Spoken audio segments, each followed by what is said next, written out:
Movie की शुरुआत में हमें हैना और उसका हस्बैंड दिखाया जाता है, जो कि हैना के हस्बैंड के डैड से मिलने जा रही थी, क्योंकि उसके डैड ने अपने सारे बच्चों को बुलाया होता है। दोनों वहाँ जाने के लिए काफी खुश थे। यहाँ हैना का हस्बैंड उसे बताता है कि मेरे डैड का 75th बर्थडे है, 75वें साल की तरह, इसलिए उन्होंने सबको वहाँ बुलाया है और उनसे मिलकर हमें काफी अच्छा लगेगा। हैना कहती है कि तुम्हारे डैड ने मुझे नहीं बुलाया था, लेकिन फिर भी तुम मुझे ले जा रही हो, कहीं ऐसा तो नहीं कि उन्हें बुरा लग जाए। वो जवाब देता है कि नहीं, मैंने तुमसे शादी की है, तुम भी इस फैमिली का हिस्सा हो, तो तुम्हारा वहाँ होना जरूरी है। दोनों अपने बाप के आलीशान घर के बाहर पहुँचते हैं, जहाँ हैना के हस्बैंड के 3 और बहन भाई होते हैं। एक था बड़ा भाई, छोटी बहन कैमी और बीच वाली बहन थी। सभी आपस में मिलकर काफी खुश होते हैं, लेकिन वो हैना से बिल्कुल भी खुश नहीं होते। उनका मानना था कि हैना ने हमारे भाई से पैसे के लिए शादी की है। सभी गार्डन में आके वो सोच रही थी कि आखिर ऐसा क्या है जो डैड ने सबको इकट्ठा बुलाया है। सबका ये मानना था कि उन्होंने अपने बर्थडे की वजह से बुलाया होगा, लेकिन उनके डैड का गार्ड कहता है कि आप लोगों के डैड को कुछ जरूरी बात करनी है आप लोगों से। हैना का हस्बैंड उन सबको अंदर लेकर जाता है और कहता है कि वो ऊपर वाले कमरे में चले, क्योंकि डैड वहीं मिलेंगे। वो सब ऊपर वाले कमरे में जाकर अपने डैड से मिलते हैं, जो उन्हें बताते हैं कि मैंने पूरा सिक्योरिटी सिस्टम लगवा दिया है ताकि घर के अंदर कोई ना आ सके। बच्चों को ये सुनकर हैरानी होती है। वो पूछते हैं आखिर ऐसा क्यों। उनके डैड कहते हैं कि आज रात को कोई आने वाला है जो मुझे मार देगा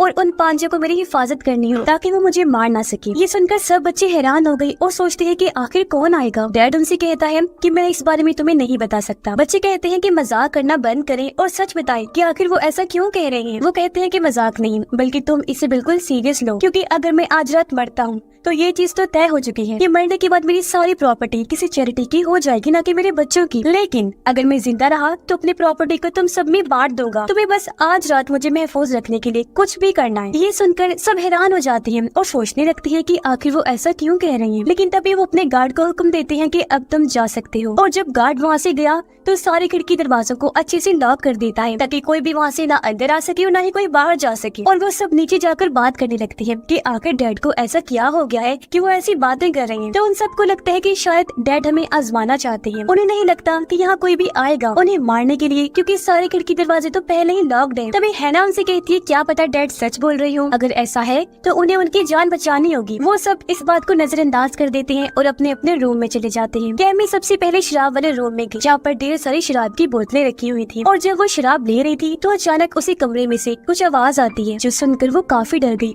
और जब आवाज के पीछे जाती है तो वहाँ पर कोई भी नहीं होता। तभी उसे किसी की परछाई नजर आती है जो उसका पीछा करने लगती है। और जब वो उस कमरे से बाहर निकलने की कोशिश करती है तो दरवाजा लॉक होता है। लेकिन तभी उसका भाई वहाँ आकर दरवाजा खोल देता है और उससे पूछता है कि आखिर तुम अंदर क्या कर रही थी। कैमी बताती है कि उसे नीचे किसी के होने का एहसास हुआ है, लेकिन उसका भाई कहता है कि नीचे कोई भी नहीं होगा। हैना का हस्बैंड उसे लेकर अपने डैड के पास आया। तब उसके डैड कहते हैं कि मुझे खुशी है कि हैना यहाँ आई है, लेकिन मैं उसे अभी अपनी फैमिली का हिस्सा नहीं मानता, इसीलिए मैंने तुम्हें मना किया था कि हैना को यहाँ ना लाओ। तो वो कहता है कि हम दोनों ने शादी की है तो हैना भी हमारी फैमिली का हिस्सा है। कैमी का भाई जब पोल खेल रहा था तो अचानक से उसका ग्लास गिर जाता है, जो देखकर वो हैरान हो जाता है। जब वो पीछे मुड़ा तो देखता है कि उसके पोल की सारी बाल्स इकट्ठी हो गई हैं। ये देखकर वो फिर से हैरान रह गया और सोचता है कि आखिर मेरे साथ ये क्या हो रहा है। तभी उसकी दूसरी बहन आ जाती है और वो दोनों बातें करने लगी। इधर कैमी काफी बोर हो रही थी तो वो स्विमिंग पूल में चली जाती है नहाने के लिए, लेकिन जब वो कैमरा ऑन करती है तो उसे अपने पीछे कोई खड़ा हुआ नजर आता है। लेकिन जब वो पीछे मुड़ती है तो वहाँ कोई भी नहीं होता। वो आवाज लगाती है कि जो भी है वो बाहर आ जाए, लेकिन जब वो चेक करने गई तो कोई भी नजर नहीं आता। फिर कैमी स्विमिंग पूल के अंदर चली जाती है। तभी अचानक कोई आत्मा उसे पकड़ लेती है और उसका माथा काट देती है,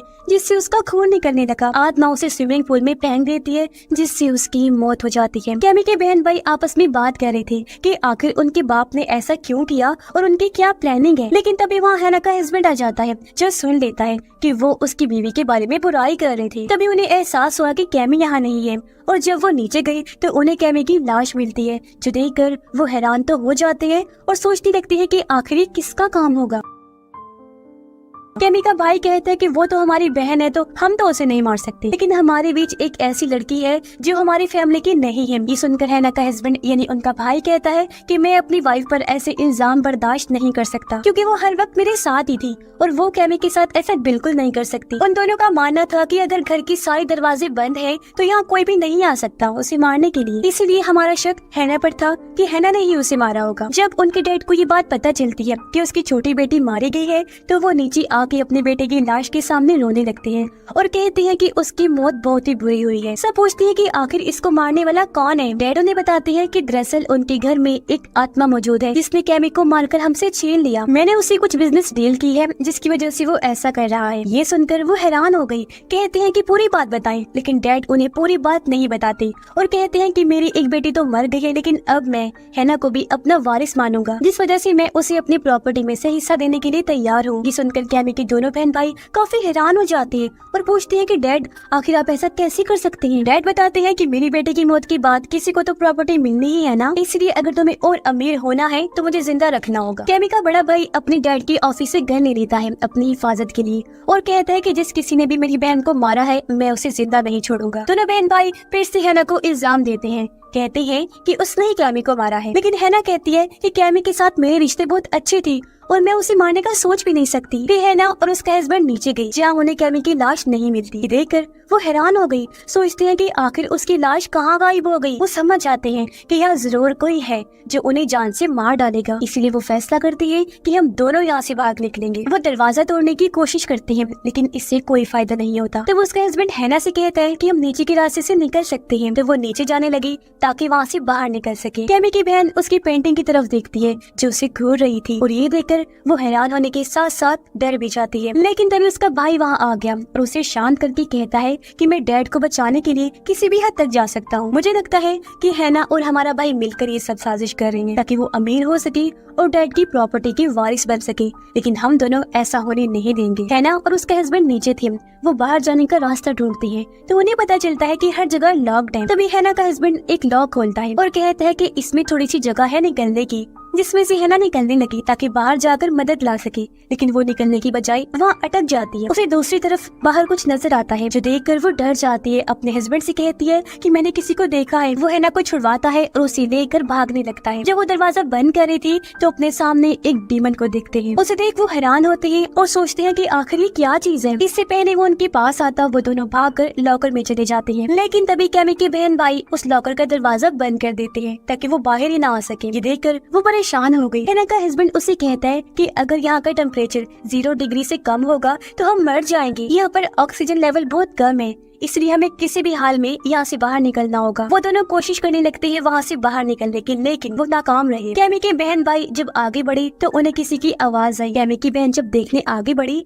तो कोई ताकत उसे हवा में उड़ाने लगती है और देखते ही देखती वो ताकत उसे अपने साथ रूम में ले गई। फिर जब उसे होश आता है तो वो खुद को रूम में पाकर हैरान रह जाती है। उसे वहाँ पर उस डीमन के पैरों के निशान भी नजर आ रहे थे। तभी वो कैमी की पेंटिंग की तरफ देखती है जिसकी माथे से खून निकल रहा था। अचानक कैमी उस पेंटिंग से बाहर आ जाती है, जिसे देखकर वो काफी डर जाती है और कैमी उस पर उल्टी कर देती है। तभी कैमी का भाई वहाँ आकर उस पर गन तान देता है और कहता है कि वो मेरी बहन से दूर रहे वरना मैं तुम्हें शूट कर दूंगा, लेकिन वो नहीं रुकती तो वो उसे शूट कर देता है। और कैमी जब वहाँ से गायब हुई तो वो देखता है कि गलती से उसने अपनी दूसरी बहन को ही शूट कर दिया है, जिससे उसकी मौत हो गई है, यानी उसने गलती से अपनी बहन को ही मार दिया। ये जानकर उसे बहुत ही दुख होता है और वो बहुत ज्यादा रोने लगता है। पर वो समझ गया था कि ये हैना का किया धरा नहीं है, बल्कि यहाँ पर कोई डीमन है जो ये सब कर रहा है। ऑक्सीजन लेवल कम होने लगा जिसकी वजह से वो दोनों मरने वाले थे। तभी उनका भाई आकर दरवाजा खोलकर उन्हें बाहर निकाल लेता है और उनकी जान बच जाती है। वो उनसे कहता है कि मैंने जो देखा उस पर तुम लोग यकीन नहीं करोगे, मैंने डीमन देखा है। दोनों से बताते हैं कि हम दोनों ने भी डीमन को देखा है